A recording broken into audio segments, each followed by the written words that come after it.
जय Malhar news चॅनलच्या सर्व प्रेक्षकांना सपना चौधरीचा नमस्कार।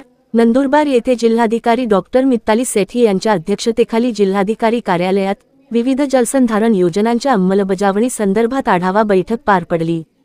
या बैठकीत जलयुक्त शिवार अभियान 2.0, प्रधानमंत्री कृषी सिंचन योजना 2.0, गाळमुक्त धरण गाळयुक्त शिवार अभियान, अमृत सरोवर योजना, लघुसिंचन योजनांची 7वी प्रगणना व जलसाठ्याची 2री प्रगणना यांचा समावेश होता।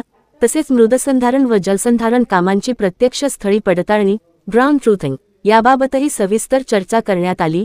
बैठकीला जिल्हा परिषदेचे मुख्य कार्यकारी अधिकारी एम सावनकुमार, सहाय्यक जिल्हाधिकारी अंजली शर्मा यांच्यासह संबंधित यंत्रणांचे अधिकारी मोठ्या संख्येने उपस्थित होते।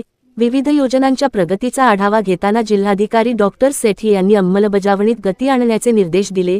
तसेच प्रत्यक्ष स्थळी पडताळणी करून कामांची गुणवत्ता सुनिश्चित करण्यावर भर देण्यात आला। या बैठकीद्वारे जलसंवर्धनासाठी कार्यरत असलेल्या योजनांची सुसूत्र अंमलबजावणी आणि शेतकऱ्यांना त्याचा प्रत्यक्ष लाभ मिळावा यासाठीची दिशा ठरवण्यात आली। सपना चौधरी, जय मल्हार न्यूज, नंदुरबार।